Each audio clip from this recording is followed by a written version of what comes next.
What is up, guys? Today I'm going to be talking about my method on wipe day if I cannot get a box of nails. So this will help a lot of the new players out. This is a strategy that I've just kind of developed that not a lot of people know about on Rearmed. And I'm going to go ahead and share it with anyone that subscribes to me. So please smash that subscribe button. But anyways, this is going to be a hacksaw base, which not a lot of people are familiar with that term. But essentially, what it is on wipe day, everyone's sweaty out of their mind, Vaseline from head to tippy toe, and they're just roided out of their mind looking for nails and killing everything they see. And it can be very demoralizing dying with a box of nails, all the tools you need to build a wall, and it's quite overwhelming. So this strategy minimizes a lot of that. Really, all you need is stuff you can literally buy at Safe Zone to get started. So it's not as dramatic as if you die with any of these materials. Uh, it's not a big deal. And generally, it's pretty safe. So pretty much what you want to first go for is a greenhouse. I know what you're thinking, why would you want a greenhouse? But just bear with me here. There's two forms of greenhouses. There is the wooden greenhouse, which I believe is a little bit bigger, and then the traditional greenhouse. For this example, I guess we'll just try the wooden greenhouse. This is what it looks like. You can use the middle mouse wheel to rotate it and go ahead and place it. Voila. And this is what the greenhouse looks like. So my strategy is you can actually code lock these, which a lot of people do not know. So you have to open the door to put the code lock on. You put the code lock on, make it 1234, best password ever, and voila, it's code locked. So now no one can get in it unless they have a hacksaw. Now you can't forget your flagpole. Now you have to be careful because a lot of things can be interacted with through this glass. So if you have a sleeping bag down, they can probably claim it. That's why I kind of don't use sleeping bags in this, because then they might be able to claim it and spawn inside or whatever. But yeah, so pretty much you'd want to build these close to a safe zone, close to like a generic spawn point that you can easily run back to. And this can just be like a stash or storage until you can actually get a base going and the Vaseline drips off and everyone's not as sweaty anymore. So let's say you manage to get this far and you get the code lock on it, then you want to get your flagpole, and kind of what you want to do is try and get it like, dead center, because like I said, they can interact with stuff through the glass. So this isn't going to be a roomy base option, but don't forget to claim your flag using the middle mouse wheel. Boom, claimed it. So now it's claimed. I don't believe they should be able to interact with it. And even if they do, hey, they can lower your flag, whatever. But I seem to be okay here. Putting it in the middle. They cannot touch it by any means. So after you do that, your next goal is to get a safe. And I know why the safe. Well, the safe takes up a bunch of room in a backpack. So let's say they do find a code lock or hacksaw on wipe day, and they decide to hacksaw this door. That's the way they would raid this. You can't raid this with C4. You need a hacksaw, which you can find in sheds. And that is the downside to building this way. And keep in mind, this can be hacksawed from any angle.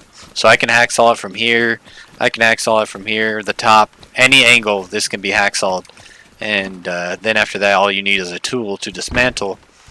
But theoretically, if you had a bunch of these safes, you can also slap code locks on this. Oops, forgot. I accidentally picked it up. But let's just go ahead and place this here, just for example. Doesn't need to be perfect. So we're going to go ahead and open. And you can actually attach a code lock.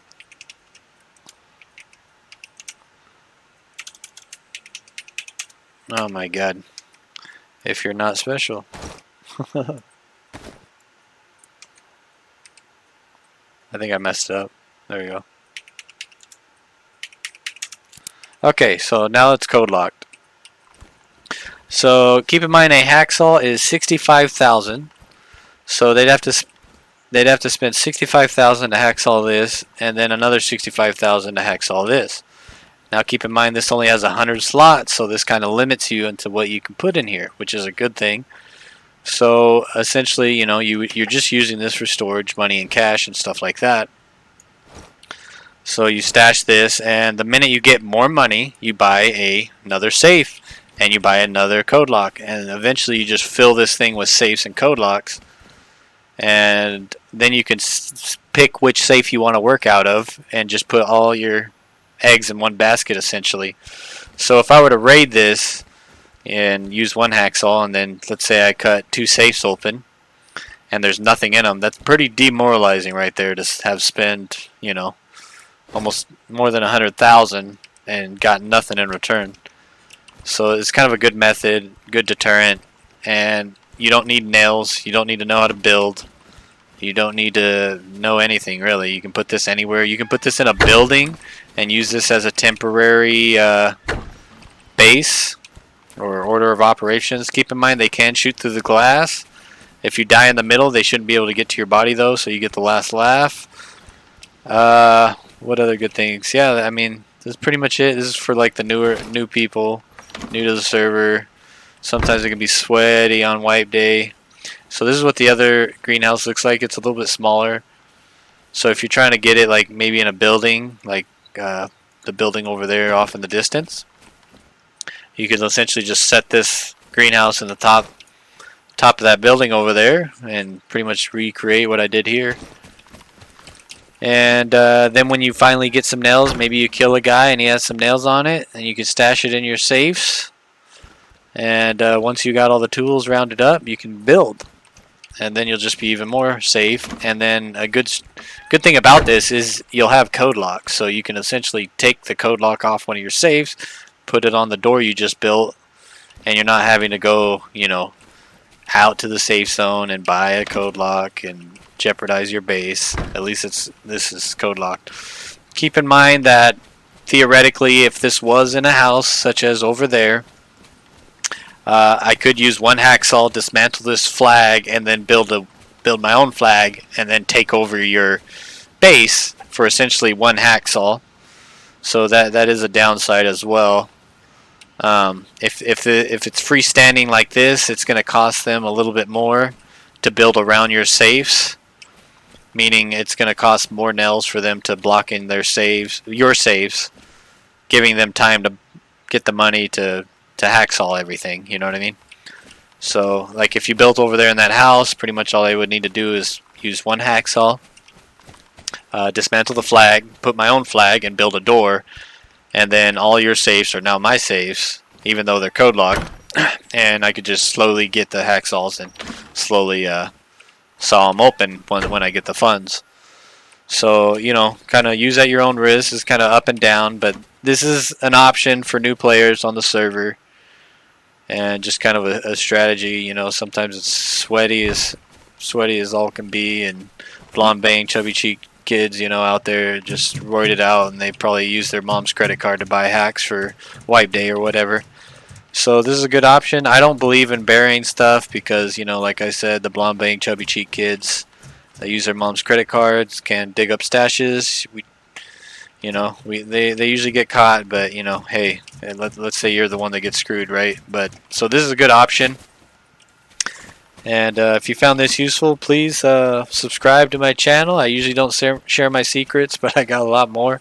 If you found this useful or cool or interesting, please subscribe and let me know down in the comments what you think, or if you guys have any better suggestions. And peace out.